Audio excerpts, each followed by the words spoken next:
Alicia Andrews, the young woman behind bars for Foolio's murder, ended up spilling every last secret to investigators. Yungeen say everything, I mean everything. From who funded the hit, to the cash amounts exchanged, to whispers that Yungeen Ace could be the true mastermind behind it all. Now, reality's hitting her hard. She's realizing she may have handed prosecutors the very evidence that'll bury her in court. Most folks thought this was just another street drama involving a girl in over her head. But nah, this situation runs far deeper. Sources close to the case say Andrews has been talking non-stop in that interrogation room, dropping bombshell after bombshell. What she's saying could completely turn this investigation inside out, with recordings, money trails, text messages, and phone calls linking this murder to one of Jacksonville's most popular rappers. But here's the twist: the more she talks, the less believable she sounds. Some say she's just trying to save herself. Let me break it all down, because what's happening behind those closed doors is crazier than anything you've seen online. Let's peel back the layers and look at the foundation, the real hierarchy of power in Jacksonville. To truly get what's happening, we need to understand who holds the money, influence, and motivation to take Foolio out. Everyone's focused on the visible rivalry between ATK and 6 Block, but that's only surface level. The real movers operate above the streets. Yungeen Ace isn't just some neighborhood rapper anymore. This man's got major label backing, publishing checks, touring profits, and investment money that push him into a whole new financial tier. He's not just surviving, he's strategizing. With serious capital and connections, Ace can make things happen without ever touching the dirt. And here's what many overlook: Ace is sharp when it comes to business and keeping his name clean. He's been through the system, seen violence up close, and learned how to move smart. So, the idea that he'd personally organize a hit and leave evidence behind doesn't line up with his history. Still, according to what Andrews allegedly told the cops, Ace didn't order the hit himself. Instead, he allegedly put money up as a bounty, sending the message that anyone who handled the Foolio problem would be rewarded generously. That's a different level of criminal planning, harder to trace, harder to prove. This is where Andrews' version of events gets wild. She told police that a bounty system existed for eliminating high-profile rivals in the Jacksonville feud. Her claim: Ace offered $50,000 for Foolio's death, using intermediaries to hide his tracks. The funds were supposedly held by trusted insiders who'd pay once the mission was confirmed. But that's where her credibility crumbles. Andrews said she was promised $10,000 for helping but never saw a dime. They told her she'd get paid once things cooled off. Instead, she got arrested. No money, no bail, no lawyer support. And that's when she started talking. Classic snitch behavior. When loyalty fades the moment the cash and backup disappear. When the promise of money disappears and you're staring down a life sentence, suddenly every buried detail resurfaces. But the big question remains: is Andrews telling the truth, or is she fabricating details to land a better plea deal? Now comes the real turning point: the interrogation tapes. According to sources, the FBI and Tampa PD recorded hours of Andrews' interviews where she lays out the operation step by step. And if even half of it holds up, this case could explode beyond Florida.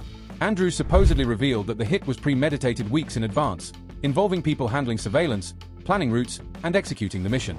She claimed her then-boyfriend, Isaiah Chance, acted as the main coordinator but was taking instructions from higher-ups in ATK. Their plan was to strike when Foolio was most exposed, ideally outside Jacksonville. When they heard about his birthday trip to Tampa, that became their moment to move. But the most explosive claim she made would change everything. Andrews allegedly told investigators she had phone recordings and texts proving Ace's role in funding the hit. If those receipts are real, Ace's career and freedom could be done for good. That's when the FBI took a deeper interest. See, once money laundering and racketeering enter the picture, it's no longer just a state case, it's federal. And if they can show Ace used his legitimate music income to bankroll criminal operations, they could seize everything he owns under RICO laws. Andrews reportedly described how the payment was funneled through a maze of cash drops, crypto wallets, and shell business transactions designed to disguise the source. That kind of operation isn't run by amateurs. It points to someone with serious financial knowledge and power. Federal financial crime units were brought in to track the money. What they uncovered allegedly showed a clear pattern. Every time a 6 Block member was hit or targeted, suspicious transactions appeared in accounts tied to ATK affiliates. And that's when this case stopped being about revenge and started looking like organized business. Here's where things start getting messy. Linking those financial transactions directly to criminal acts is far from simple. Defense attorneys can easily claim those were normal business dealings, studio expenses, personal loans, or payments for legitimate services like promotion or production. That's why the feds took the RICO route, because of what Andrews allegedly told them about how the entire operation was structured. She didn't just name shooters, she outlined a full-fledged criminal network with Ace sitting at the top, coordinators managing the middle, and foot soldiers carrying out orders below. According to her statements, ATK wasn't just a street crew, it functioned like a corporation. Some handled the music and front-end business, others ran the street-level work, while a select few oversaw the flow of money and communication between the two. This multi-layered setup is exactly the kind of organization RICO laws were made to dismantle. We're talking about long-running criminal enterprises that blend real business with illegal hustle, and if prosecutors can prove that Ace was leading it all, they can paint him as the head of a criminal syndicate. But here's the catch. How could Andrews, who was supposedly just the girlfriend caught in the middle, know all this insider information? How could she have such detailed knowledge about structure, finances, and operations? Either she's exaggerating to make herself seem valuable to the feds, or she was far more involved than she ever admitted. Let's break down what she allegedly handed over, because if even half of it checks out, it's devastating. First, she reportedly turned in recordings of conversations between Isaiah Chance and ATK higher-ups discussing Foolio's situation and the bounty offer. Second, she supposedly gave investigators access to bank and transaction data that linked certain payments to the operation, not directly to the shooters, but to intermediaries who handled distribution once the hit was confirmed. Third, she provided names, timestamps, and meeting spots where the planning supposedly took place, and even claimed she was physically present at some of them, making her a first-hand witness to conspiracy. But what really turned heads was her alleged confession about other unsolved shootings and murders across Jacksonville tied to the same bounty system. If what she's saying holds up, this could expose years of hidden street violence. Then there's the social media angle, the so-called digital breadcrumbs. She allegedly guided investigators through specific posts, lyrics, and comments that she claimed were coded instructions and signals within ATK. For instance, she supposedly said that when Ace dropped certain bars or captions, they weren't just creative lines, they were encrypted communications meant for the crew. According to her, Isaiah Chance had taught her how to read the code. Andrews also explained how ATK allegedly used their social media to share intel, coordinate moves, and send subtle threats to enemies, blurring the line between music promotion and criminal messaging. To prosecutors, this digital evidence is gold, because it creates an undeniable paper trail. But there's a major issue. Courts often push back on using rap lyrics and social posts as proof of crimes. Defense lawyers will argue it's free speech, not conspiracy. Still, what really caught federal attention were the wire transfers Andrews helped them trace. She reportedly showed how Ace used a maze of associates and shell businesses to move money while keeping his name clean. The setup allegedly worked like this. Ace would make what appeared to be normal business payments for music work or promotions. Those associates would then funnel the money into street operations, including bounties on rival gang members. Andrews even gave investigators account details, transaction dates, and the names of those involved. If that trail holds up and the FBI verifies it, that's the kind of evidence that can collapse an entire organization. But again, how could a young woman with no criminal experience know the inner workings of sophisticated money laundering? That's the million-dollar question casting a long shadow over her story. Either Alicia Andrews is far more intelligent and involved than anyone ever suspected, or she's fabricating complex stories to sound credible to investigators. One of the most explosive parts of her alleged confession centers on the planning meetings for Foolio's murder. She told investigators she personally attended multiple sessions where the hit was discussed and organized. According to her statements, these meetings happened all over Jacksonville, from recording studios to restaurants and private homes. She claimed her boyfriend, Isaiah Chance, brought her along so the gatherings would appear social rather than criminal. Andrews allegedly described, in vivid detail, who attended, what was discussed, and which decisions were made. She even said the final go-ahead for the Tampa hit was given just days before Foolio's birthday. But here's what doesn't add up. If these were serious, high-level planning sessions, why bring a girlfriend with no criminal background? Either Andrews wasn't actually there, or those involved were unbelievably reckless about security. Then comes the payment structure, how the money allegedly flowed. Andrews reportedly told investigators that funds didn't pass straight from Ace to the shooters. Instead, they went through multiple layers of intermediaries to create distance and maintain deniability. She claimed Ace gave the initial money to trusted lieutenants, who then handed it off to coordinators like Isaiah Chance. Those coordinators allegedly paid the shooters and other participants, with each tier taking a cut along the way. According to her version, Andrews was promised $10,000 for her part, while Chance was supposed to get $25,000 for organizing the operation. The shooters, she said, were promised $15,000 each, with extra bonuses if they could make the killing look like a robbery or random act of violence. But here's the glaring flaw: the math doesn't make sense. If Ace put up $50,000 total, the payouts Andrews described would exceed that amount by far. So, either she exaggerated the numbers, or there were other funding channels she didn't know about. Now we reach why Andrews might be talking. She's staring down a life sentence without parole if convicted of first-degree murder. Her only shot at survival is cooperation, giving the feds enough information to go after bigger fish. But her cooperation might not be as voluntary as it seems. Sources close to the investigation claim law enforcement used heavy psychological pressure during questioning, making threats about prison life and dangling promises of witness protection. They also allegedly told her that her co-defendants were already flipping and blaming her for everything. Tactics like that are designed to spark fear and get suspects talking fast, often before they can think clearly or consult counsel. The problem is, if her defense can prove she was coerced, her statements might get thrown out altogether. And that leads to the final issue: credibility. Her detailed knowledge of criminal operations doesn't match her background. She's claiming insight that only high-ranking insiders would possess, which raises a major question. Was she truly part of the planning, or just spinning a story to save herself? Second, a lot of what Andrews is saying doesn't align with the actual evidence. For instance, she claimed to be at specific meetings on dates when her phone data places her somewhere else entirely. Discrepancies like that shred credibility. Third, her motive to lie couldn't be clearer. She's facing life behind bars and will say whatever she must to get a lighter deal. Prosecutors love cooperative witnesses, but juries see through desperation fast. The defense will have a field day tearing her apart during cross-examination.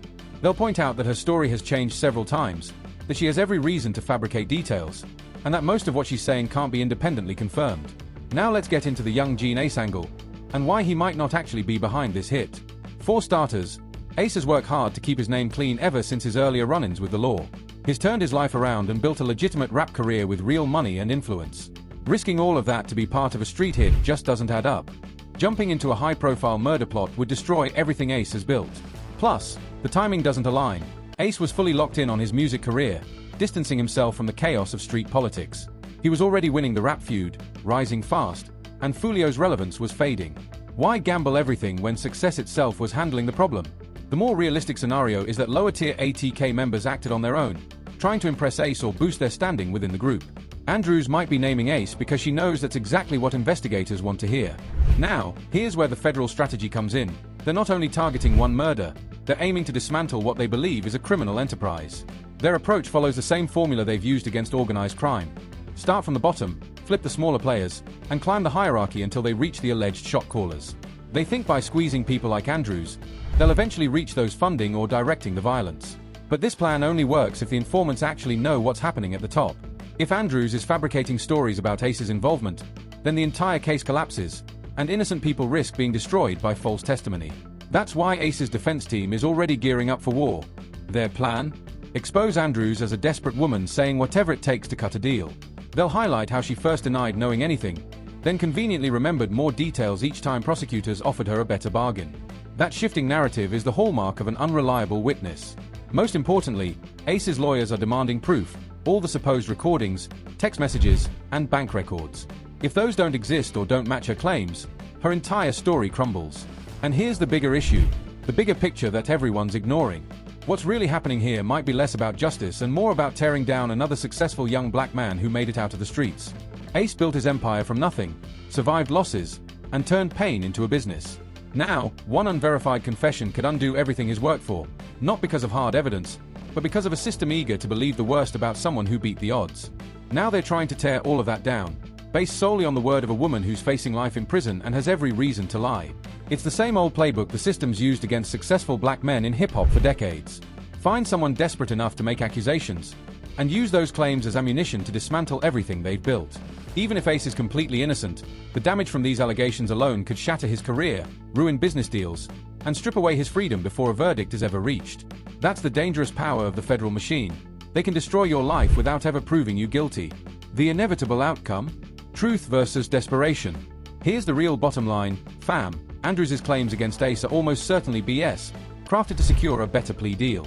She's staring down a life sentence and will spin whatever story she needs to survive, even if that means dragging others down with her. And the feds? They're eager to believe her, because taking down a famous rapper boosts their careers. But wanting something to be true doesn't make it true, and desperate people make terrible witnesses. When this case hits the courtroom, Andrews' credibility is going to crumble under cross-examination. Her story is full of holes, contradictions, and self-serving motives. No reasonable jury is convicting anyone on that alone. But by then, the damage may already be irreversible. Even if Ace never faces charges, or beats them entirely, the shadow of these allegations could trail him for years. That's the real tragedy. The system is once again being used to dismantle black success, built on the shaky testimony of someone trying to save herself. Let's talk about the real victims. It's not just Foolio's family mourning a loss. It's also the innocent people whose reputations, careers, and lives are being destroyed by false claims and prosecutorial ambition. Andrews thinks she's protecting herself, but what she's really doing is becoming a pawn in a much bigger game. And the feds? They're gladly playing along because it advances their agenda. This entire case exposes the ugly side of the federal justice system, how it weaponizes desperation, thrives on speculation, and ruins lives without needing proof. Anyone who's come up from the streets and found success should be paying attention, because this could happen to them next. All it takes is one desperate voice willing to sell a story. Andrews might believe she's saving herself, but in the end, she's sacrificing her integrity and helping the system railroad innocent people. When the dust settles, she'll still face serious time, along with the guilt of knowing she tried to destroy others to survive. What do you all think? Is Andrews telling the truth, or just spinning lies for leverage? Drop your thoughts in the comments and make sure to subscribe, because this story's far from over. The truth always finds its way out, sooner or later.